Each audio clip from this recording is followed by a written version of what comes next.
Today's episode of the Gurupresario Podcast is sponsored by Martin Capital Advisors, a registered investment advisor managing investment portfolios for long-term income and capital appreciation with a fiduciary duty, located in San Antonio, Texas. To learn more, visit martincapital.com or give them a call at 210-694-2100. Boom, back for another episode here in the Gurupresario Podcast. Again, here with my co-host Matthew Duke from the Duke Law Firm here in San Antonio, Texas. We're actually filming right next to the Alamo Dome in St. Paul Square, as you understand. We actually brought in Tommy Calvert today, so of Precinct 4, Bexar County.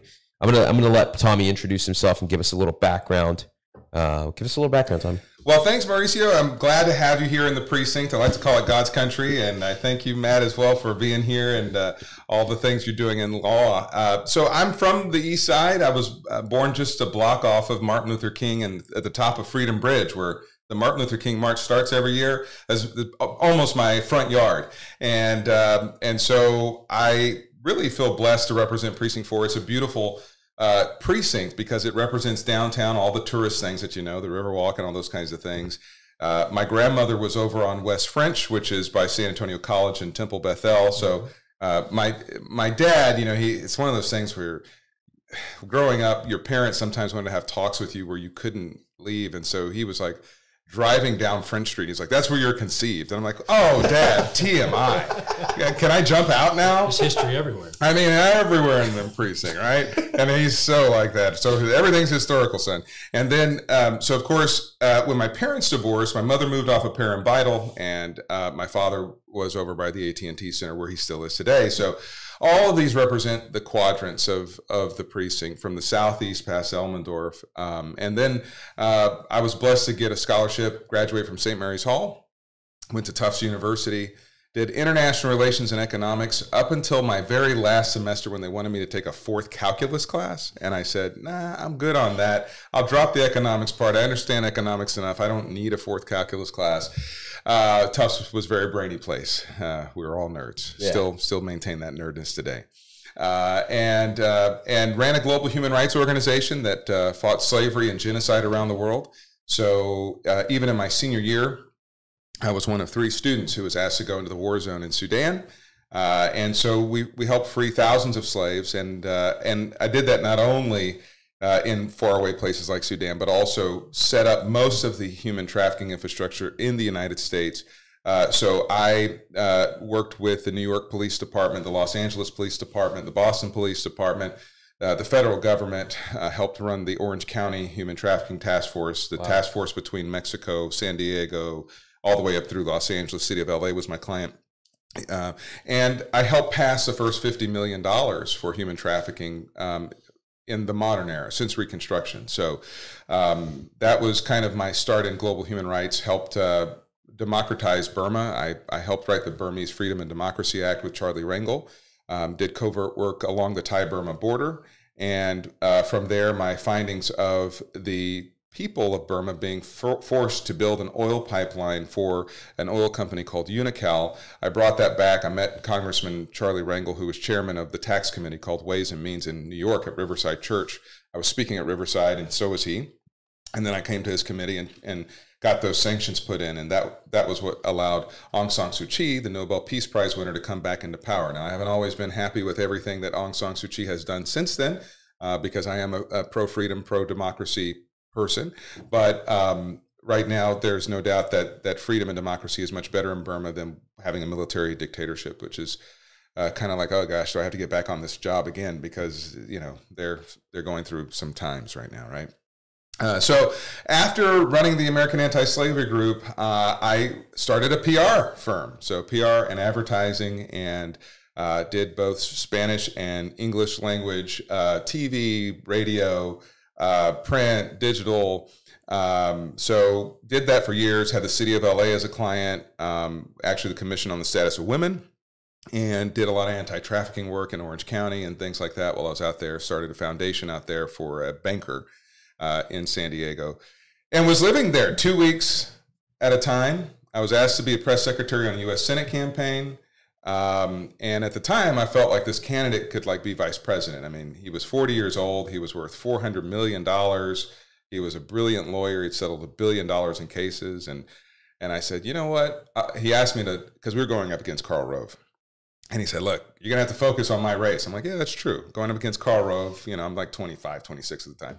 Yeah, I think I got to focus on that guy. That's not an easy assignment. So, okay. So I cut all my business in California, which was a big mistake. I went through a little bit of a depression bout. But anyway, and he ended up dropping out of the race. We had a $20 million exploratory committee. I mean, we had 2 jets for the campaign. It was a pretty nice campaign. I'd never been in a campaign where we had 2 jets. Wow. Pretty fancy. Anyway, so I had to rebuild my business. So I had the water company here and some other clients, and ended up starting a radio station, KROV, San Antonio Community Radio, stands for Restore Our Voice. Still on now. Still on. And it was as a result, really, when the #1 urban radio talk show host in America, Tom Joyner, decided to endorse Barack Obama, Clear Channel here pulled the plug on them.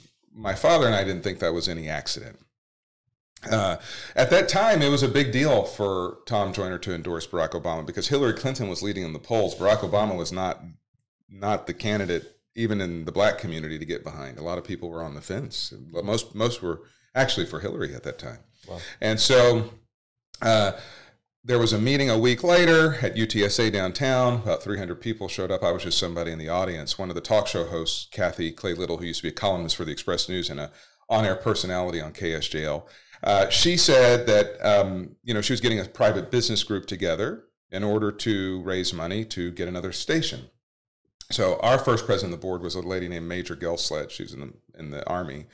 And Major Sledge said, well, Kathy, what happens if you sell the radio station like the Sutton family? So the Sutton family, actually, I think they used to have a presence. No, it wasn't here. It was by the Alamo. Anyway, and she said, if you sell the radio station, then the community is right back where, we're starting without a voice and without R&B music and all that kind of stuff. So I stood up and I said, well, as a business structure, we could do it as a nonprofit like NPR, and it's codified in the bylaws. It's for San Antonio, never to be sold. As long as it's financially supported, it'll always be here. And because I raised my hand and opened my mouth, I became the general manager and did a lot of work, lost a lot of money. It's a very expensive business.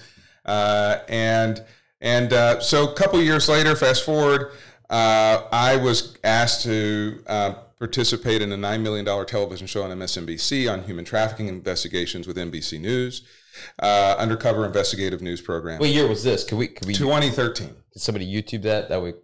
Well, kind of, sort of. I'm going to tell you the story. So it was a great show. I believed we were going to win an Emmy for it, but we had a lawsuit filed. We were going to be the Thanksgiving weekend special for MSNBC.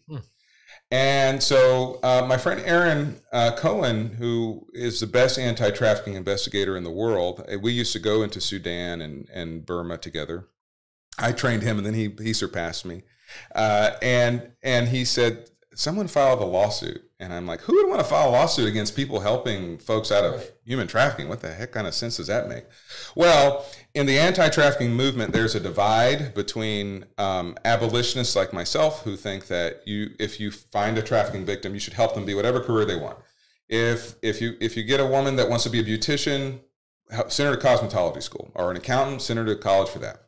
And then there are those in the movement who believe that you should unionize and legalize prostitution, and I don't agree with that, and regulate it as sex workers. And so our safe house in New York was more philosophically aligned with that philosophy, and it was just baloney. A lot of those groups are funded by organized crime, by pornography, etc. Right. And so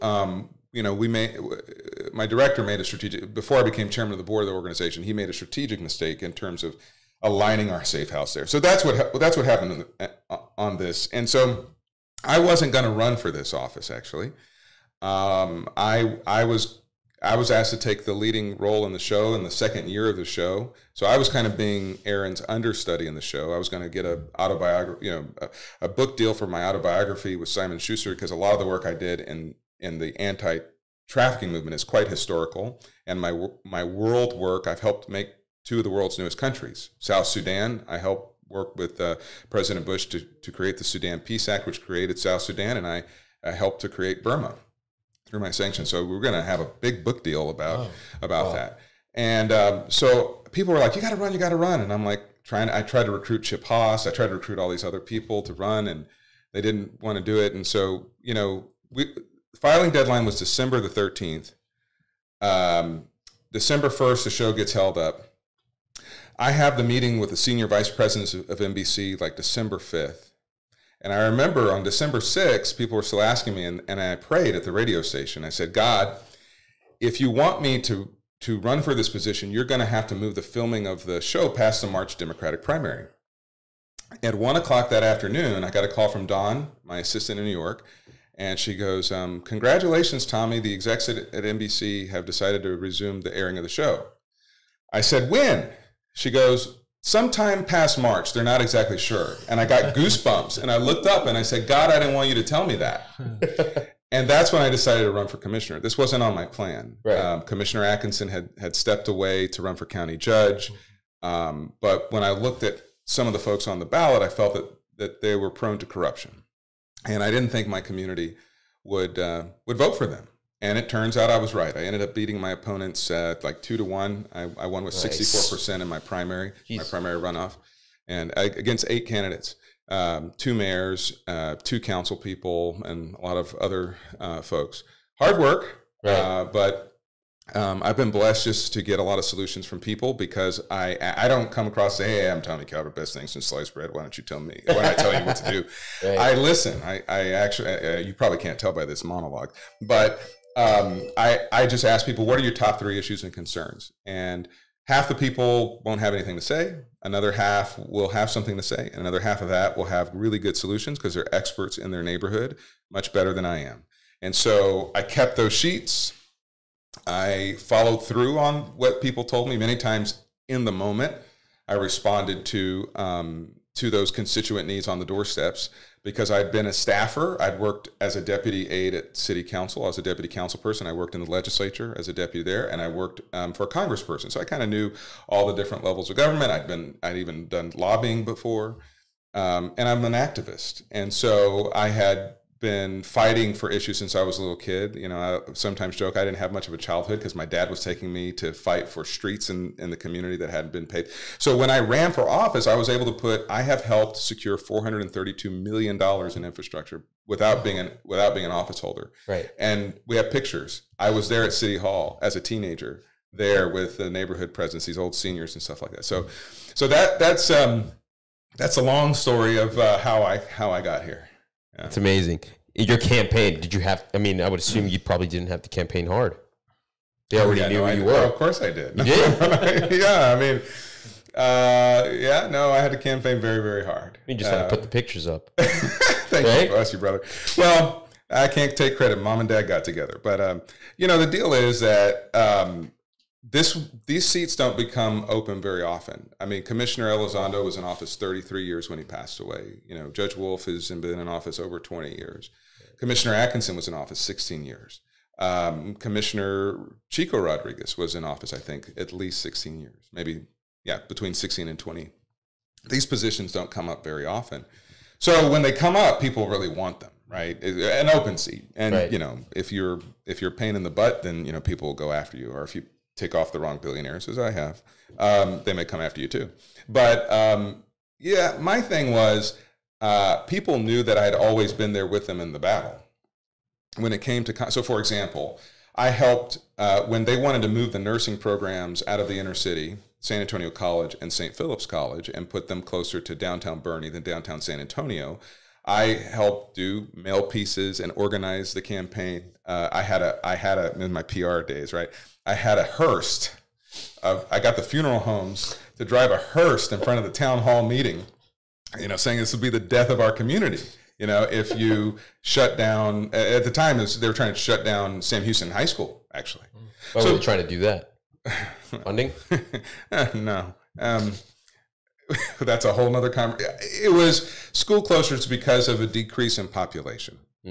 And as you can see today... By the way, sorry guys to interrupt. I feel like this thing is pushing all in Matt's drink. Matt, if you need to power that off. That's good. Okay. I'm going to smell great when I leave. If you look today at what's happening on the east side, you see a renaissance, you see a revitalization, you see densification, you see people coming back. And so I had to teach San Antonio that inner cities can be revitalized. So in 2009, I held a fundraiser at the Frederick Building down the street from you for Mayor Julian Castro.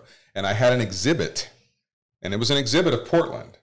Because Portland had turned around its inner city tremendously. People were fleeing away from the east side, is what you're telling me. Oh, yeah. If you look at, if there's actually a graph that the city published of the income, of how much tax money has increased since I became in office in 2014, 2015. I was elected in 2014. I started serving in 2015. And the thing goes like this, because I was able to empower the business community and the community about how do you bridge between what can be a lot of concerns in terms of new investment, but also those who've existed. How do you maintain the cultural character of those who existed when sometimes people want to just get rid of them? So we still have more work to do on that side, to be perfectly honest, because I've been fighting for tax policy at the state and things because I don't have full power. I mean, people think Bexar County Appraisal District is Bexar County. No, it should actually be called Texas Appraisal District of Bexar County because it's the state of Texas. Because if you think about it, every taxing entity is represented there. There's like 20 plus, right? I'm only like 12 to 17% of your bill at Bexar County, right? The city is only like 17% of your bill. The school districts are 51% of your bill, okay?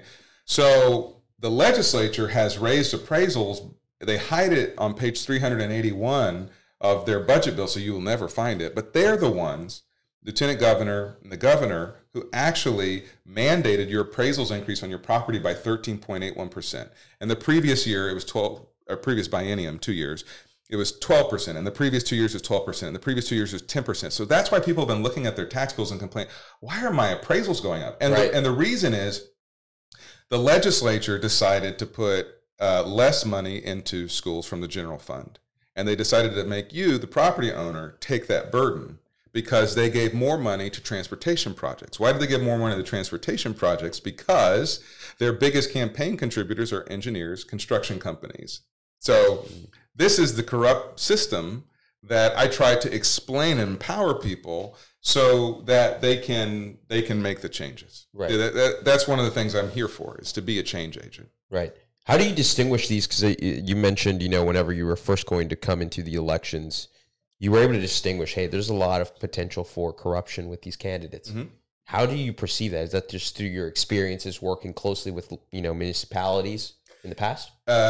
It's a mixture. Okay. It's a mixture of primarily being an activist and watching them over a lifetime of political service and how they were to people versus the powerful. Right. It was also as a lobbyist, and it was also as someone who was inside City Hall and state and congressional. So I got it pretty buttoned up. But my people aren't stupid. I mean, Precinct 4 is the most independent, people-centric precinct in Bexar County. It is the place where we had the first woman commissioner, Helen Duttmer. If you know anything about Helen Duttmer, she was a firebrand. She was very... she was like kind of like Ann Richards, just quintessentially like Texas wit, very strong, but she held the line against baloney, okay? She represented people, held the line for taxpayers. For those that don't know what Precinct 4 is, give us some main cross streets. Of course, I represent downtown. I have 95% of downtown. I go southeast past Elmendorf, down 37, everything east as if you're going into Eagle Ford Shell. Everything east down 10 as if you're going to Houston to the county line. Everything northeast, so the Pearl, all the way to 10 and Hildebrand, all the way up to Cibolo, as if you're going to cross the Cibolo River up to Austin. So the eastern half of the county. Mm-hmm. I have 12 cities under my jurisdiction, and then areas that are not in a city. Yeah. Got you. Yeah. So we've had people like Helen Duttmer, Commissioner Tommy Atkinson was always the most independent. People like AJ Plow, and now myself. We are, that's just who Precinct 4 is. I'm just a representative of my people. When I ask questions in court, it's not to be honorary. It's not to try to pretend like I'm smarter than anybody else. These are the questions my constituents expect me to ask. Right. What would you say is your driving force, Tommy? I mean, it seems like you got a lot of drive and passion for what you're doing, right? Especially for the city, the people of San Antonio. What would you say your driving force is? What do you wake up for? I think that it's manifold. I didn't kind of realize this until I was, frankly, in the middle of my race. It really started, I mean, it's faith. I don't wear it on my sleeve, but, I believe everybody should be able to live up to their potential. I'm a person who, when people are done unjustly, like, I can't help but say something and do something, right? Not many people go into the bloodiest civil war in the world, in the 20th century, I should say, in Sudan and go free slaves. Like, That's just weird, right? It's just like, who is that dude? It's a little different. It's a little different. I didn't grow up thinking I had free slaves. So it's a strong faith inside. And my grandmother was like the neighborhood evangelist. She didn't push. So the first Latina elected to city council was a woman named Maria Berriozabal. She just celebrated her 80th birthday. Happy birthday, Maria. I've always respected her and loved her. She was the anti-establishment. I should say Precinct 4 is also the precinct of Maria Berriozabal, right? Okay.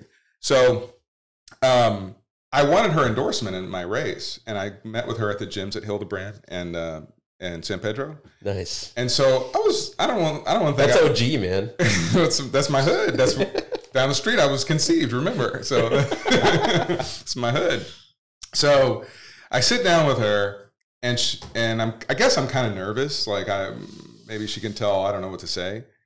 And she goes, I'm going to endorse you, right? I'm like, no, I didn't know you were going to endorse me. She says, I know what kind of stock you come from.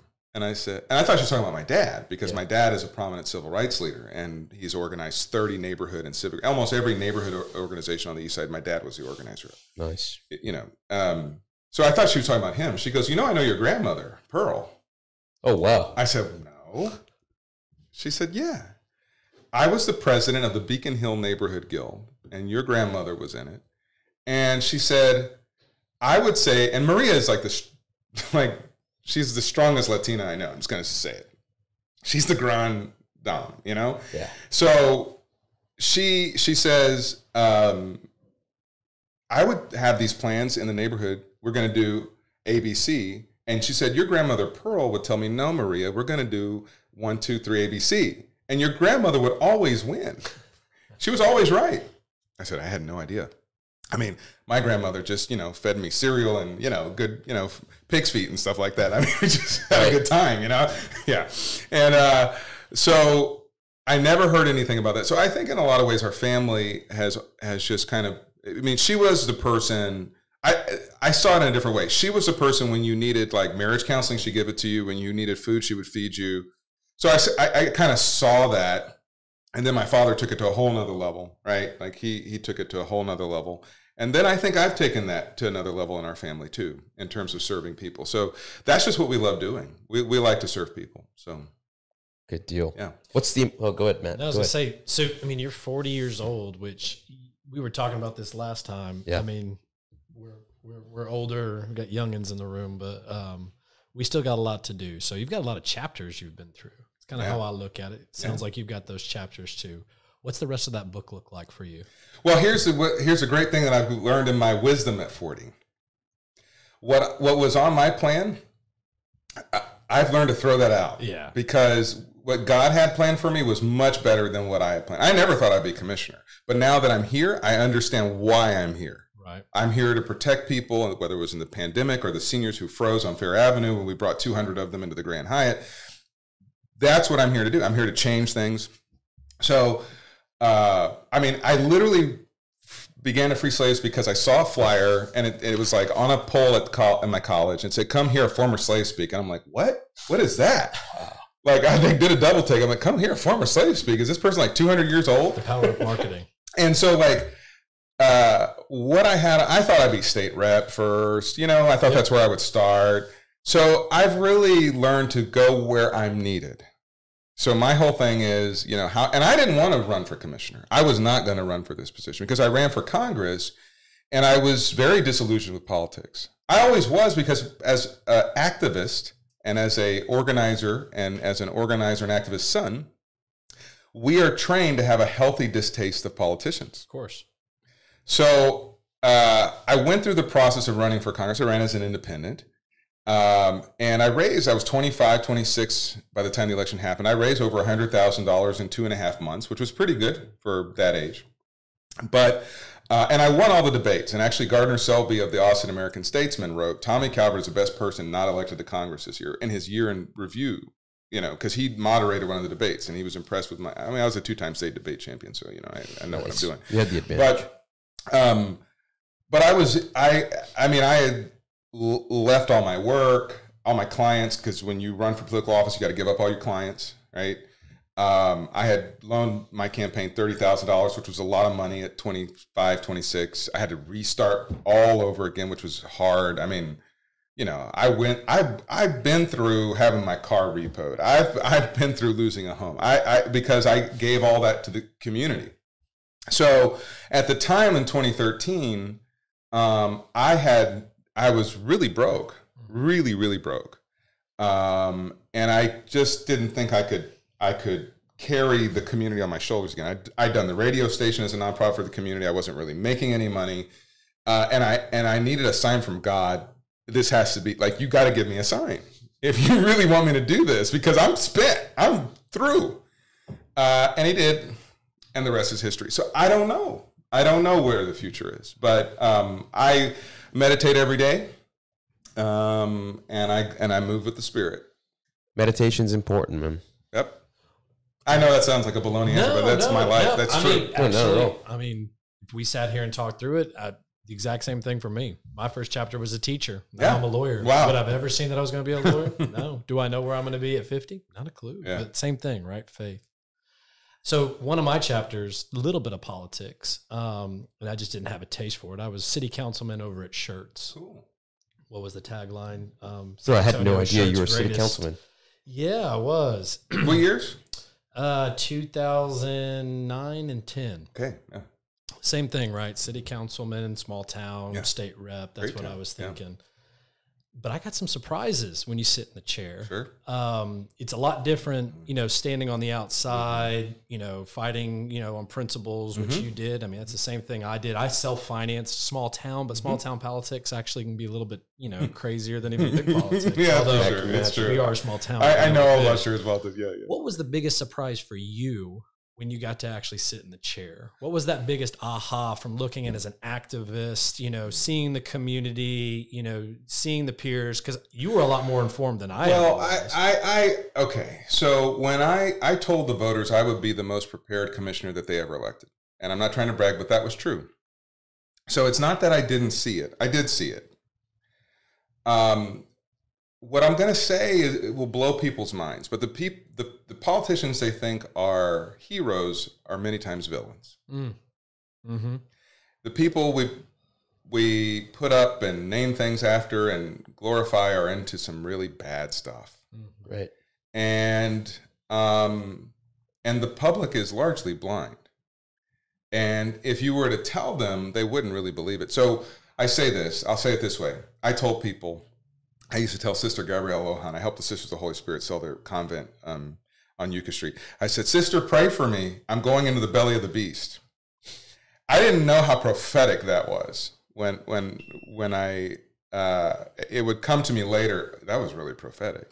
Now, the great thing is she taught me, she said, Tommy, she's Irish, Tommy, I pray for you, but remember, you can always pray for yourself.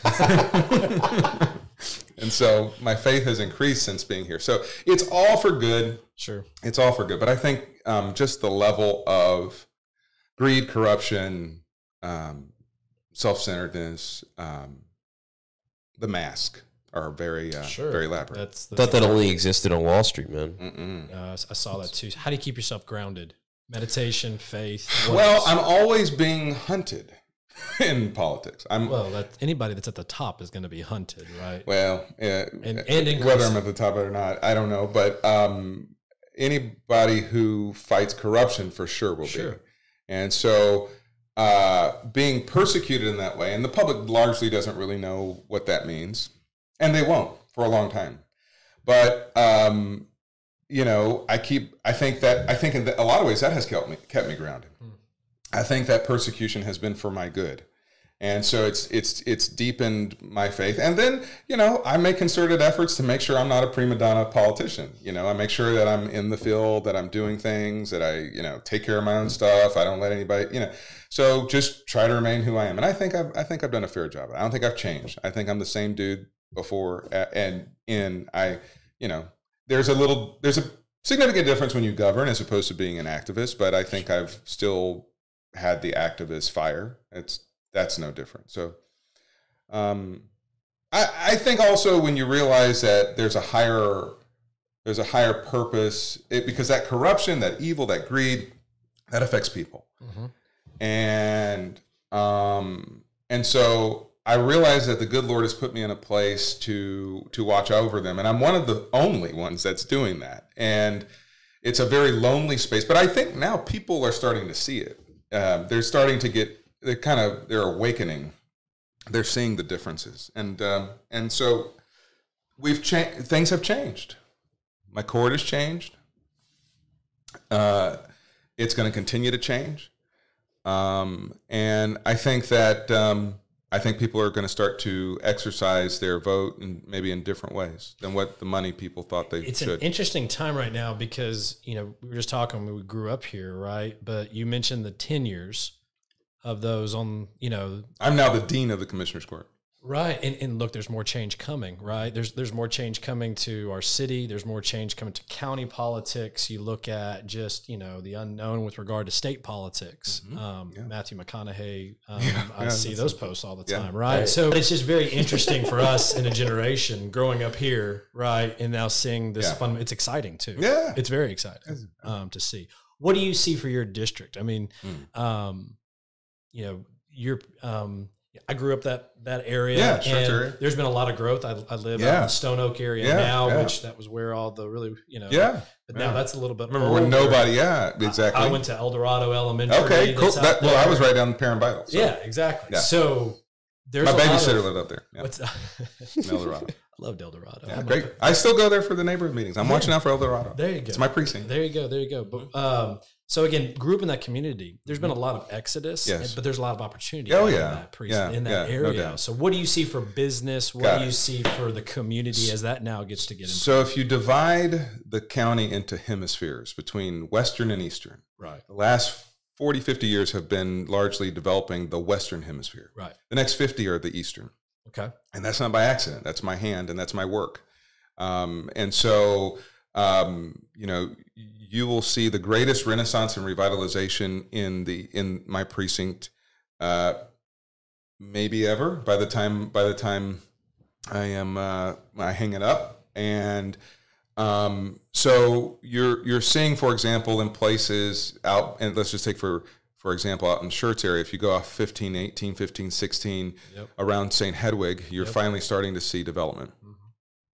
You go out 87 down by China Grove and 1604, you're seeing a lot of development. Rigsby will be like Bandera in the next decade. Out even in Elmendorf, I created a tax increment refinance zone that's going to quadruple the size of Elmendorf. I'm working on all kinds of huge projects. I mean, it's going to be, we have the hottest real estate with the greatest ROI. I mean, everybody knows that. I mean, that's why probably, you've moved here to be in the center of a lot of activity. You're seeing the renaissance of downtown. All of that's things that I've been, because I lived in Boston, I lived in Washington, I lived in France, I lived in India, I've lived traveled all over the world. And I said, my city's fallen behind. And young people want a different kind of city. In order for us to retain them, we got to increase. So the arts residence in Thompson Hotel, I went over to Vietnam and China to help raise about $50 million in foreign investment to help our American investors who own it. So that's part of me internationalizing and making people realize that green is green, right? And that you can get that from all over, and they open their businesses here because the world is going to be more global, and we're going to have the opportunity to live in other countries and work. Right. Tell us about, you and I spoke about Calvin Harris coming to town a couple of months ago. I feel like we need to touch on that, man. Well, that's one of the things that held San Antonio. We have the shirts, keep San Antonio lame, right? Right. Keep Boston weird, And so during the 300th anniversary, we were going to do the biggest fireworks show in the history of San Antonio. I mean, we were going to pay like $350, $375 or something like that for fireworks because it's our 300th, right? Along the Mission Reach. It's huge. So the Mission Reach and the Missions are the first UNESCO World Heritage location in the state of Texas. And so what does that mean? Most of us, because it's a first, don't know what that means. People in Europe and people in Asia actually choose their vacation based upon where it says you should go visit World Heritage sites, right? So I said, look, they don't know San Antonio. I mean, we're competing with the Vatican and, we're competing with all the world, great wonders. So how do you get known? So I said, look, why don't we invite Calvin Harris to choreograph with the fireworks show? Oh, wow. And because the music they listen to, EDM and things like that around the world. Biggest DJ of our time. Right. So we had the money, I was carving it out. And I was getting closer. I was talking to agents. I was getting really close because, I'm in the entertainment industry. I was just right on the precipice. And I'm in court, and they burst my bubble, the old guard. I said, people come here. We're going to have all local artists. People come here to hear the local musicians. Now, it's not to say you couldn't have done both. Right. You could have had both. But the truth of the matter is that some of those folks were actually taking a piece of what the artists were going to make locally. Back to the corruption. They knew the agents. And that's what's holding San Antonio behind, that kind of corruption. Right. So we didn't have Calvin Harris. And I decided, actually, on the 300th anniversary, I got invited to the Kentucky Derby, and I decided to go. I said, screw this. Come out. I never thought I'd get invited to the Kentucky Derby. So I'm like, let me go see what they do here. Because I'm going to take the ideas from the Kentucky Derby. I'm going to try to bring them back here. Right. Okay? I had a damn good time. And it was probably better than whatever they did here. I hope you all enjoyed it. I would have done the same. I'm just saying. I would have done the same. I mean, I'm just saying. I was so upset at the blown opportunity. And I understand the fireworks show was kind of a flop anyway. I don't know. Who knows where the money went? I didn't even know about it, so that's exactly. I mean, and I love the. They were shocked I didn't show up for any of it. I'm like, y'all think this is a good time? So tell me, sports. We just had the women's Final Four here. We've had that several times, right? It seems that the NCAA likes us for those. What else are we going to do to put ourselves on the map? We've got the Alamo down there. I mean, what do you see as the future becoming a destination? We've got a lot of investment in, the facilities for youth and amateur, which, growing up here, man, I mean, I played soccer and I remember playing in parking lots as one of the, elites. I mean, the classics elites, which are great. The Lions, all these guys that we were the elites. We were playing in parking lots. You need to pull the stickers out of you and watch out for the concrete you were on as a kid growing up here. But there's been a lot of growth of those for the youth and amateur. But how do we make us a better, how are we going to become bigger to have more of those big events along with while preserving the San Antonio culture, right? Because that's important. We've got a lot of culture here. Because everybody loves it when they get here. How do we get them here? Well, number one, we have to keep our skyline and our infrastructure modern. And I think we're about to go through a venue tax election in November to imagine the next 50 years of our sports venues.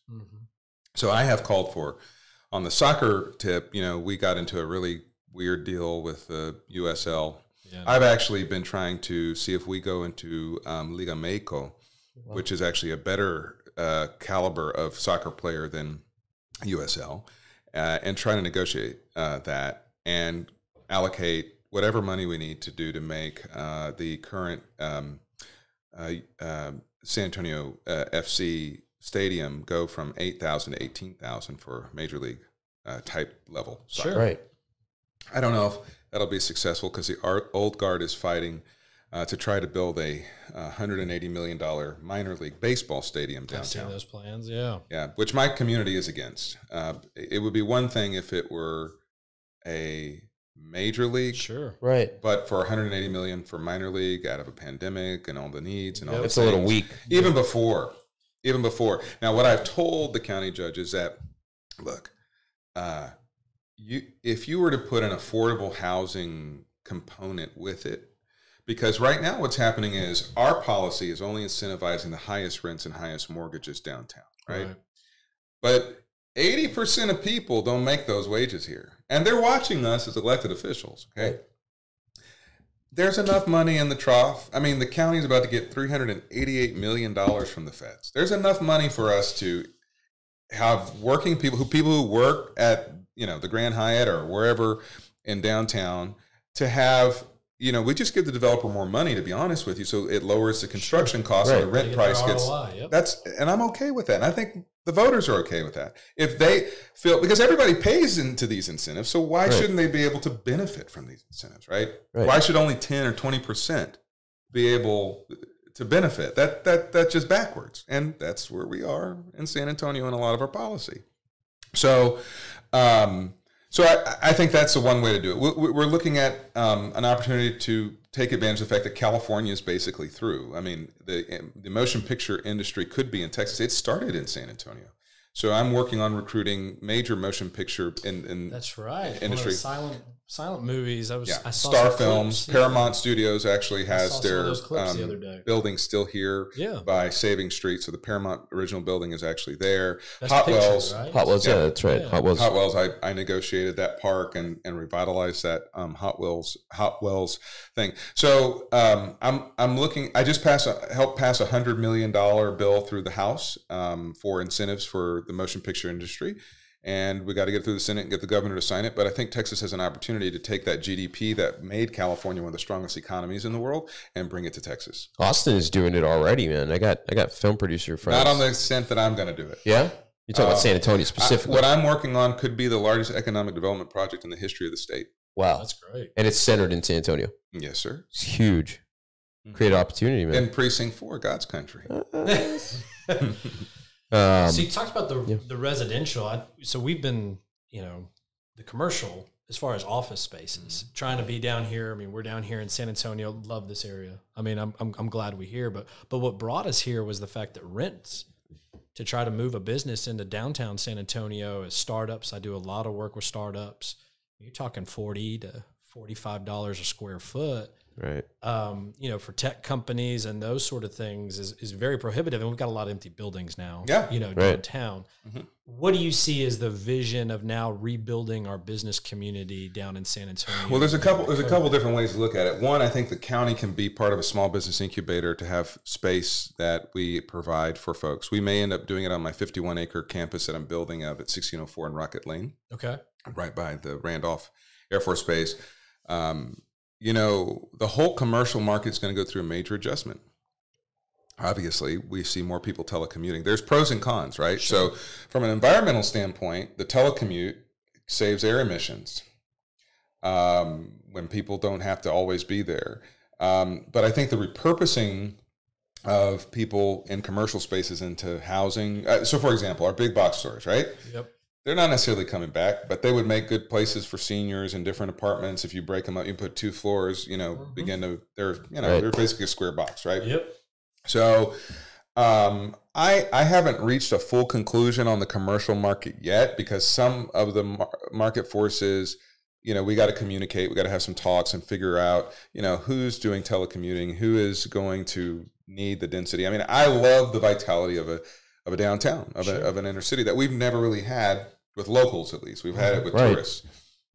But I don't know which corporations are going to, force their folks back. So the market may correct itself. So those prices, I mean, my radio station's located where it is because I think I got the best deal. I have a really good deal. I don't want to say, but we got a really good deal. Yeah, we did. Yeah, good. I mean, I'm in Windcrest, and I have a really good deal.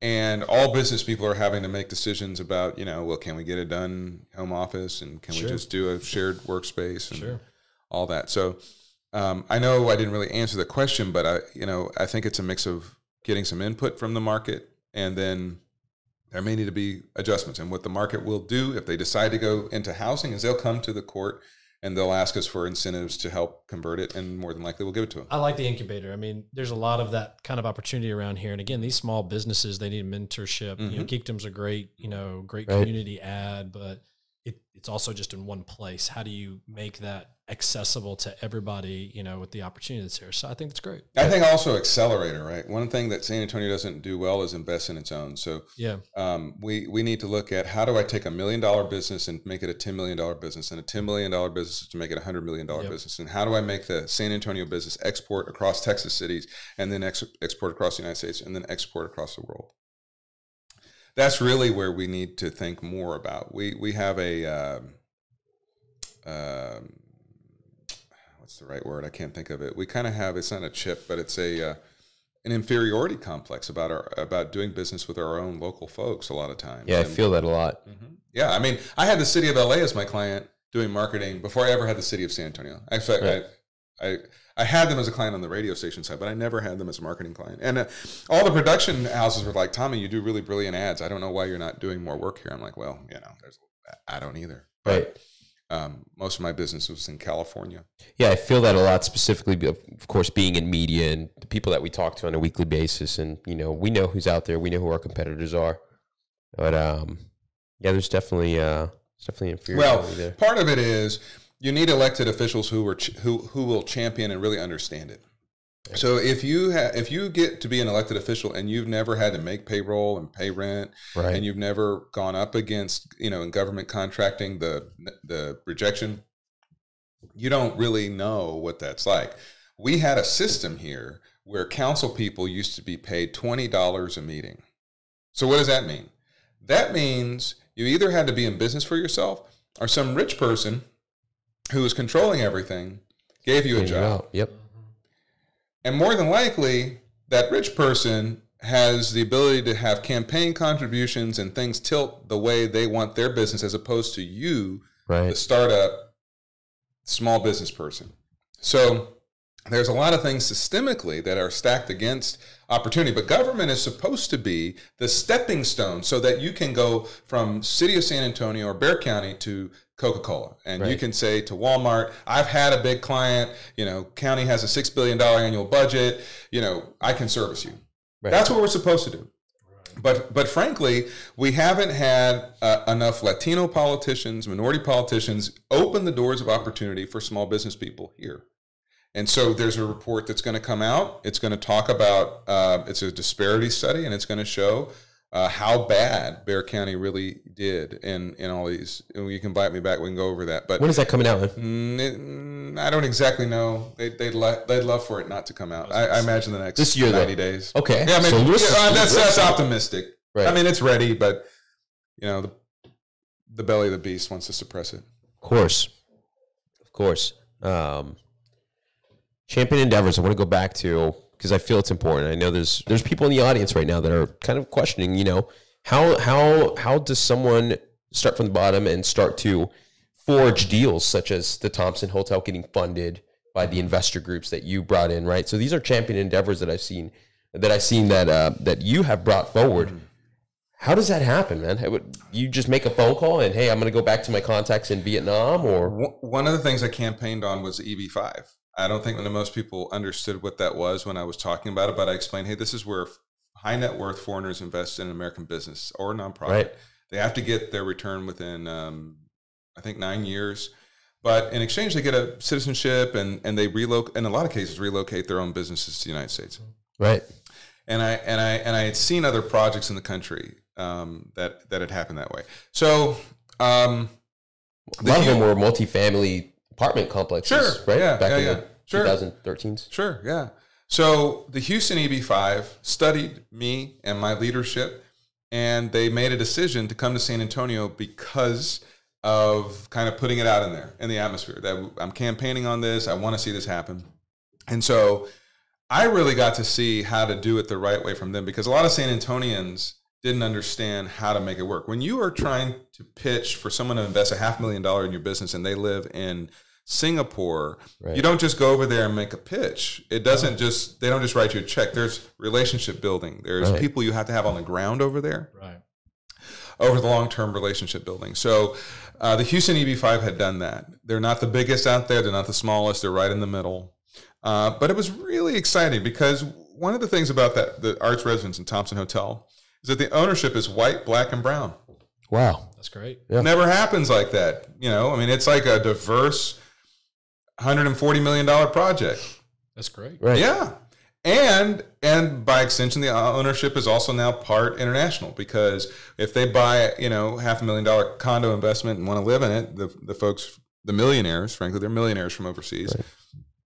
That's a great thing, Right. because what I see for the north end of downtown, because of that development, is that there will be a little Vietnam and a little China and a little Italy. And, we can start to kind of grow a little international village. I mean, I would love to see by the Columbus Center, like a little Italy, right? Like, What do you say to the crowd that doesn't want that? Because I think it's important to have, though. I feel it's important that growth to happen, but there's a lot of people pushing back on that in San Antonio. So I'm going to give what do you mean by that? I mean, who's pushing back? Well, I mean, if they are. Yeah. So, I mean, I went to the University of Alabama. I love my Crimson Tide, but I came back here with my family because of the diversity, because of culture. Because when you start going around, you either have a lack of identity, which Boston you brought up, great, but it's very small community identities. The overall city is just a big city, right? These megaplex. San Antonio, though, has culture. Right. So those sort of culture enhancements, that's what our community needs. I mean, in my opinion, it doesn't matter if they don't like it or not. That's why we're here. Yeah, I think history. I think. When you're an activist and you've been fighting for core things your whole life, you have a longer view of how things evolve.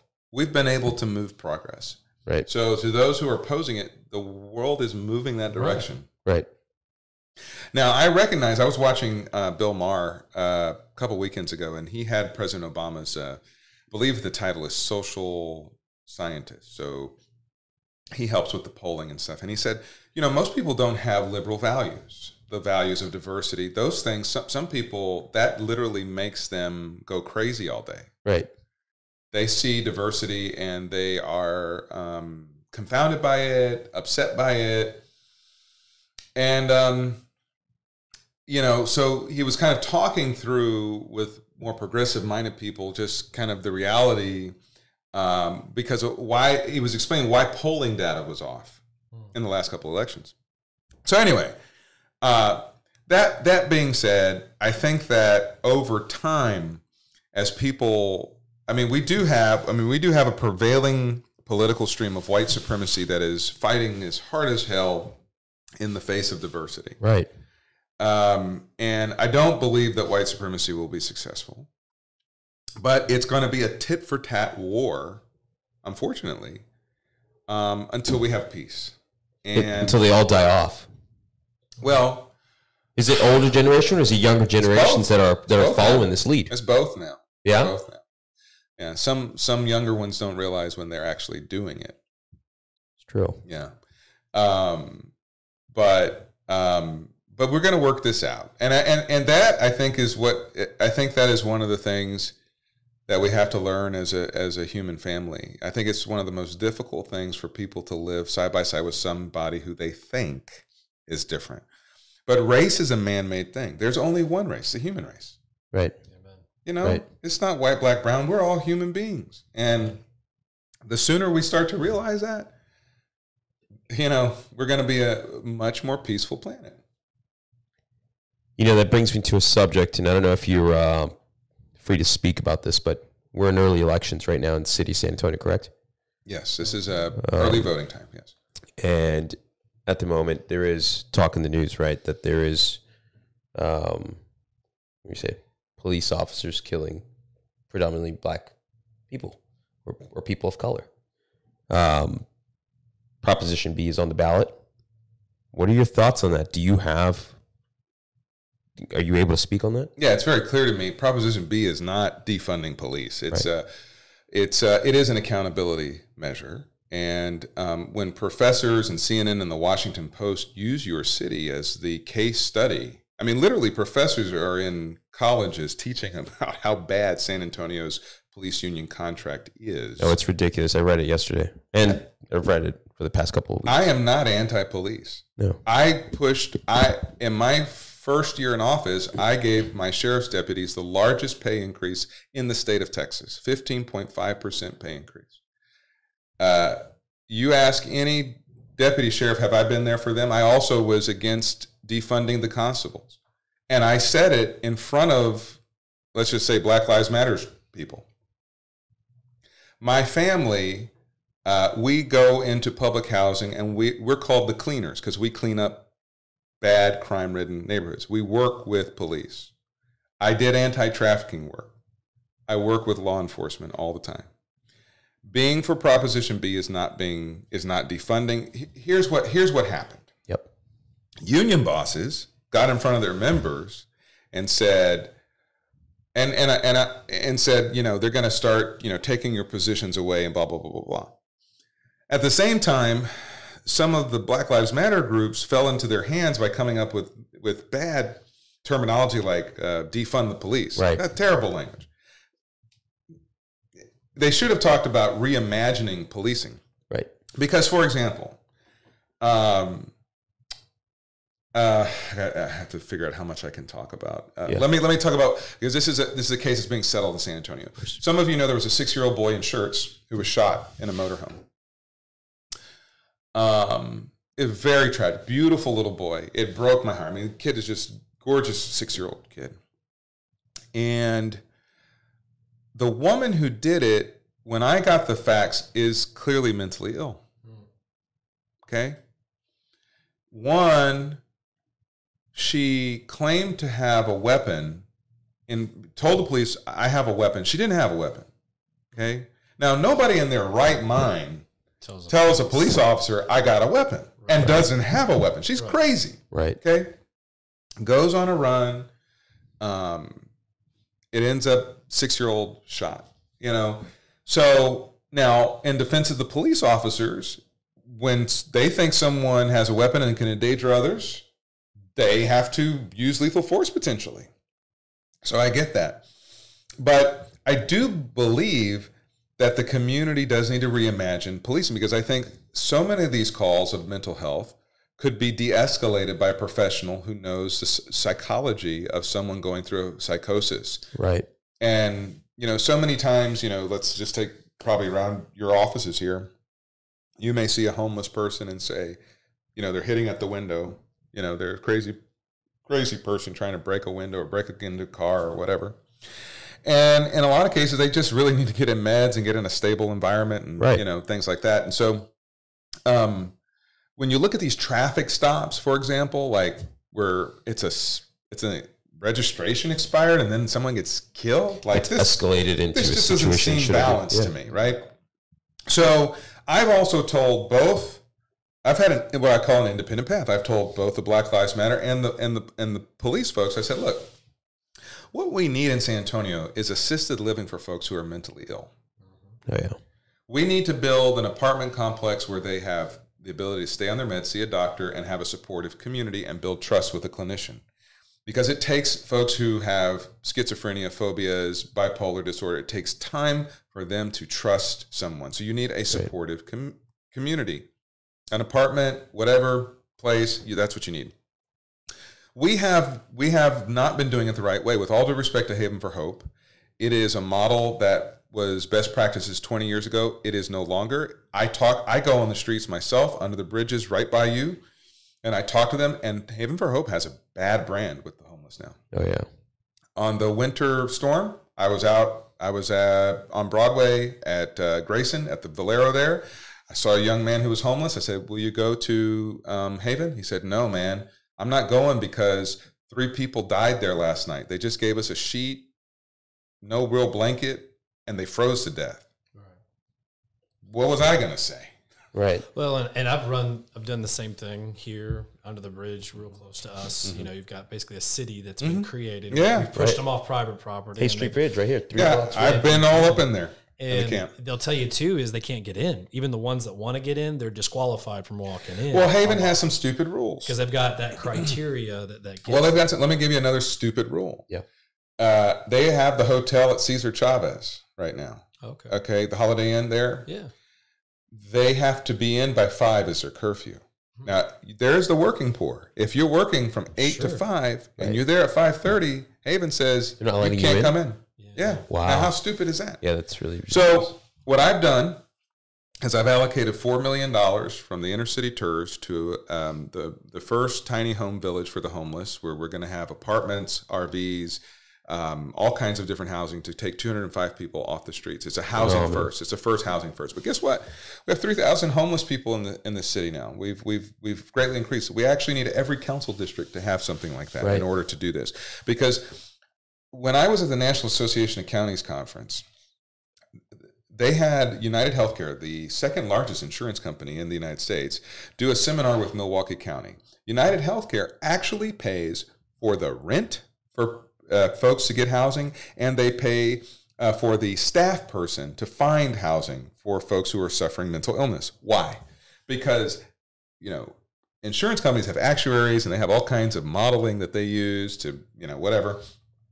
They found that for every dollar you invested in housing, they saved on counseling, to be perfectly honest. Sure. So it's actually a better cost-benefit analysis for us to provide housing to stabilize those folks, and their whole outcome in life is going to be better. San Antonio has been, frankly, using the San Diego transitional home haven model, and now the federal government has said and told us the model is housing first. So I've been pushing for that. I've finally been able to get some money for it. I'm going to try to get another $7 million because it's a $26 million total project. But I allocated $4 million. Very proud of that. Wow. And helped to fight for their zoning and all that kind of stuff. It's going to be on Dietrich Road, not far from where I grew up. Let me ask you too. Mental illness is that silent disease that is running rampant in our country. And I talked to you a little bit about my healthcare experience. How do we address the access to the right providers for mental health care? The last documents that I saw, we were running a deficit of 100 licensed psychologists, psychiatrists, however it is, 100 people we needed just to catch up. And every single year it gets to be bigger and bigger. But going through the community, I'm a big advocate of therapy. I think everybody should, look to do that. It's a cash pay. The guys like us, we can get in because we can pay the cash. Right. The people that need it, they can't get in because they're not taking government programs. They're saying, it's too expensive. How do we make that better? Two answers. One, we know that a lot of folks who go to medical school are not going into psychiatry because they don't make as much as other MDs or DOs. So what I would do, what I've been pushing for example, at Bexar County, is to allocate $1 million for scholarships for medical school students who will major in psychiatry as their specialty, and we will cover their medical college tuition. So that's one. We've got to incentivize the pathway by taking that, and then requiring them to work, in the community for a certain amount of years because of that commitment. The second thing is there has to be national reimbursement changes. And so there's carrot and stick in government. And if I were government, I would incentivize insurance companies to increase their pay by making a bill to that end. But I would probably first organize more assisted living housing like what I talked about because of the statistics where the dollars you invest in housing end up you saving on treatment, right? So in phases, I'd get the pipeline of talent through scholarships. I'd build more assisted living. And then thirdly, I'd work on the reimbursements through incentives. Makes sense.